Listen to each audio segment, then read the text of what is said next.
classic kind of view of a projectionist is the kind of thing you get from Fight Club, where you get an old guy sitting up in a projection booth smoking a cigarette, splicing in frames from films that they shouldn't be in there. It hasn't been like that the whole time I've been here. These days it's much more focused on the kind of the digital technical side of things. It's a very much kind of hands-off process. So I think the state of projection or projectionists in cinemas these days is effectively non-existent. Outside of a few cases, cinemas for the most part, 99% of the time, will not have projectionists and will never really have the need for projectionists. So there'll be a few independent cinemas that will keep their projectionists on as long as they can, and will try to use them and continue to show film. And there always will be an audience for that, but it will be a diminishing audience. And eventually, the death of projectionists as a whole. In terms of the effect on people outside of the projectionists themselves, I don't think people are going to really notice. Like I said, most people who come to the cinema wouldn't even expect there to be someone upstairs running things for them. And as far as business is a point of view, with digital these days, there is very little need for anyone to be around, other than you've got engineers that kind of go up and down between cinemas and fix equipment where needed, but it's not projection like it used to be.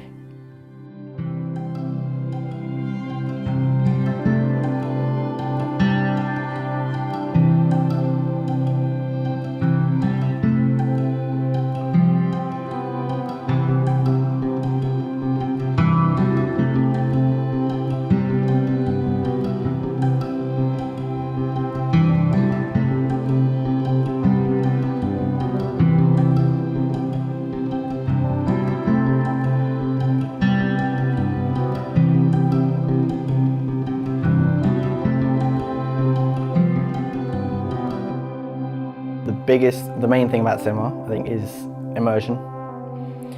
You're in a darkened room, you get a big screen in front of you that pretty much fills your field of view. You get the sound, like surround sound, it's big, loud, versus if you're watching at home on your laptop or even on your TV, you've got other things going on. You've got things happening to distract you. You've got your people on, or even yourself on your phone. You've got things happening around you, and it's not quite the same experience.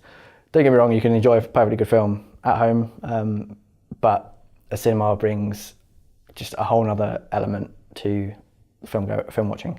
And I think that won't necessarily kind of fall by the wayside completely when things like Netflix and streaming services become more prevalent than they already are. I feel like there always will be people that will want to watch films as they come out in a cinema for that experience. It's been, for projectionists, it's pretty much meant the loss of their jobs for the most part. A lot of cinemas, like I said, don't have them anymore. They've gone from teams of 4 or 5 people on full-time in a cinema to no one. Or like the managers will pick up the odd hour and just kind of sort that out in a week, but no one on, or no projectionists per se. From a cinema goer's point of view, for the most part, I don't think people will be able to tell. Your average punter wouldn't be able to tell the difference between watching a film on a 35mm print versus a digital copy, especially if it's a newer print. So the people that come and watch 35mm prints still are very much here for the nostalgia of it. There is, similar to the music, vinyl versus the digital, there's always the argument of which is better, and ultimately, for 95% of people, digital, they can tell the difference, and from a business point of view, it's cheaper and easier to work with. But film still holds that characteristic that digital just doesn't. It feels more special. We've got more of a presence on screen than a digital film necessarily would. A film that's been through the works of it's got a bit of damage on it, a bit of print, has a bit more of a character. People these days, I don't think they even think about people being in projection. They just turn up to the cinema and expect it to play like they would at the TV at home. I don't think there's much thought behind the magic of cinema as there used to be.